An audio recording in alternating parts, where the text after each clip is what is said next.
Hi again, folks. In this video, we're going to take a look at the front office and how that image has changed with the team. Coming up. You know, something we should really think about is with the Tage contract, and I'm going to show you a comment that why I'm making this video, is, you know what, let's actually get into that right away. And we'll talk a bit about this. Here's a clip. And shout out goes to Chewy Backe. He goes, I like it. The contract shows the prospects that hard work pays off and Adams will reward successful players. Let's go.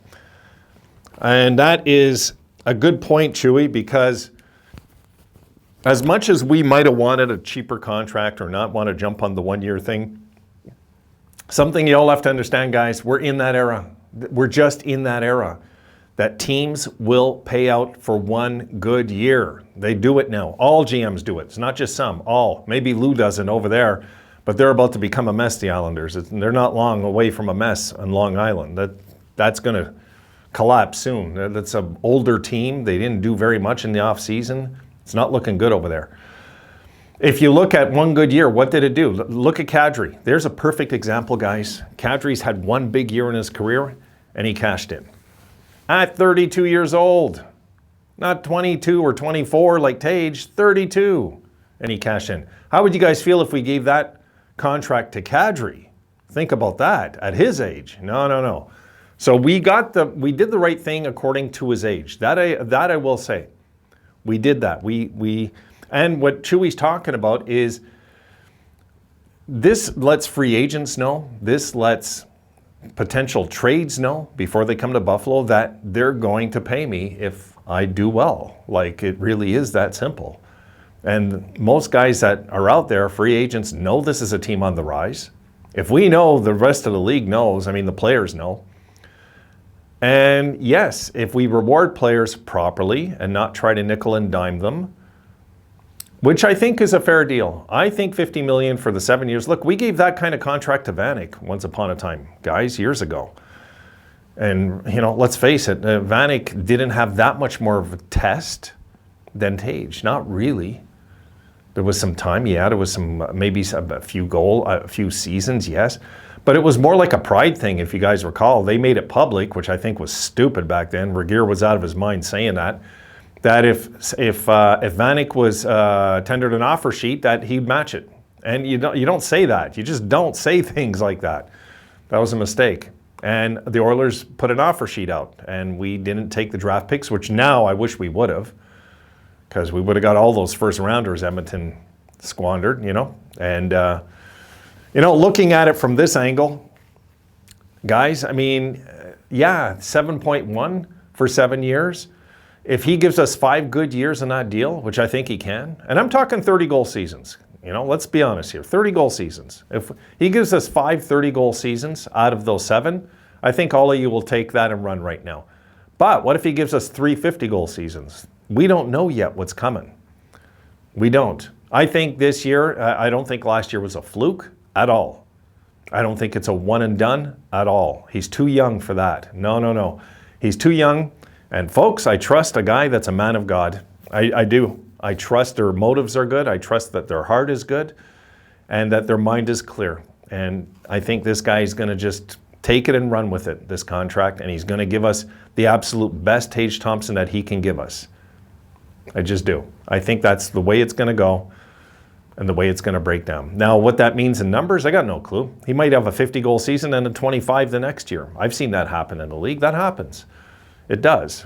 And there's not a cliff coming for Tage, not at 24 years old. There's just not a cliff coming for at least another 6 years for this guy. And there might not even be one then, you know? We might be looking at a guy that's in the Sabres Hall of Fame one day here. We don't know. We have to let this guy play his career out. We might be thrilled with this contract in 3 years. And the way I look at it, guys, yes, I get you're hesitant. I do get you're hesitant, some of you, because of the Skinner deal, which was stupid, because Skinner, we all know, Jack set him up a lot, okay? And we also know that Skinner went like this to close that season. It wasn't like he was rolling. Tage at the end of this season was going kind of like this. Tage showed all the signs that he was ready to have 50 goals if there would have been 10 more games in the season. So I want to see what he does this year. I'd be happy with 30 goals and up with Tage. As long as he gets 30 goals and up, 60 points, I think that's all we're asking for right now. We might get better. I think the odds are we're going to get better than that. But I'm setting the bar at 30 goals, 30 assists. Anything more than that is icing on the cake, guys. It just is. And I think he's going to do those numbers. So I think Skinner has to do those numbers. $9 million. And, we suffered with that contract for, it was nice to have a bit of freedom from suffering from it last year, and I hope he gives us another good year, because the sooner that Skinner deal is over and done with, the better, honestly. I don't like that contract at all. The Tage contract I can live with, I already know, because of his age. Because of his age. And what I seen last year was no fluke. It was really him making his chances, this guy. It wasn't somebody setting him up all the time. He was really out there controlling a lot of the middle of the ice, this guy. He was really, really doing his thing. It wasn't like he just had that deadly shot kind of thing and that was it. He had other assets to his game, this guy. Coming in the zone, he had a very good control when it come to, breaking into the zone. Very good. And he's got good hands. I think Tage, guys, we're going to be okay, I would have liked the deal to be 5 years at 6.5, I would have been happy with that. That's kind of where I was going. But if we get him locked in longer, by the time he's in his late 20s, guys, if he's hitting 40, 50 goals a season in his career, let's not forget he's a first rounder, right? St. Louis thought there was something in this kid. And obviously Botterill wanted to get him in the deal. What if he does this? What if he's that type of guy that we're looking at, like, really a guy that just all of a sudden stays? He just stays this good.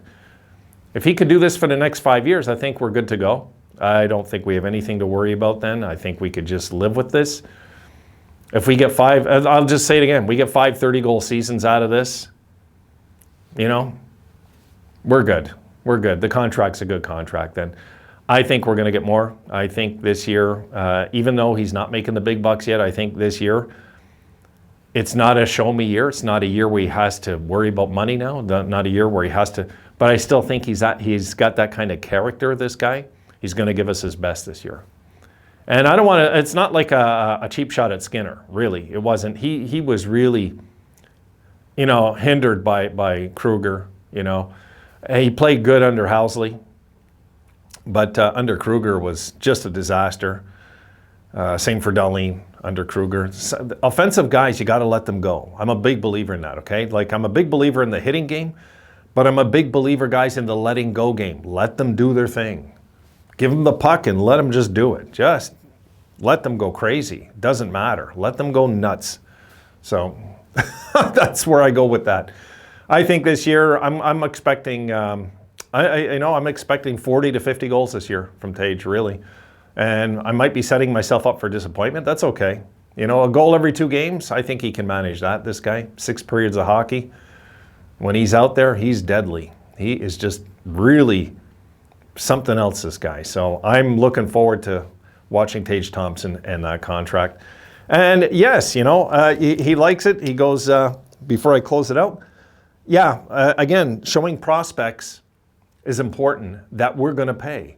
We're going to take care of you. You become a really good hockey player. We're going to take care of you. We're going to take care of you and your family. You're going to be set for life. You're going to be good here. This is important to show not just prospects, Chewy. It's important to show like free agents, Because down the stretch, when the Sabres are looking for one final piece to the puzzle, when we want to make a big push in the playoffs, they're going to remember things like this. They're going to remember how we treated Tage, Guys have friends on other teams. Word gets around how they're treated in an organization. Things are different now. This organization's healthy.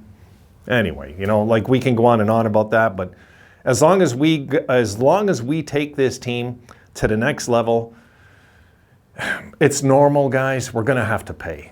There's going to be players we have to pay. Don't think we're going to get Darlene a penny under $8.5 million next contract. It's not happening. If we get him under 8.5, I'll be thrilled. Really. There's certain guys on this team, certain big names on this team. And, you know, let's face it, Tage Thompson's one of them now. I know it hasn't sunk in 100% for us, but he is a big piece of this puzzle if we're going to win a Stanley Cup one day. So's Rasmus Dahlin, so's Owen Power, so's Dylan Cousins. These are all big names, guys. What about Olofsson? What if Olofsson gets 40 goals this year? What if? Now, I'm not going to say he's going to, but what I've seen of him closing the season out, it's possible. It's possible. And his game got more aggressive too. Just down the stretch though. Only down the stretch. He just seemed to be more engaged.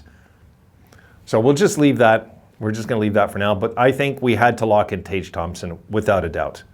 You know? And I trust in Adams. I'm going to kill this here, guys, because I'm going on too much. But I do trust Adams because, look, he still gave Olofsson a 2-year deal. He didn't extend him 7 years. He didn't.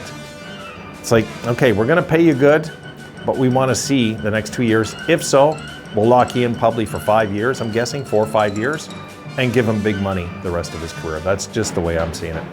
All right, guys, done. I'll see you in the next one.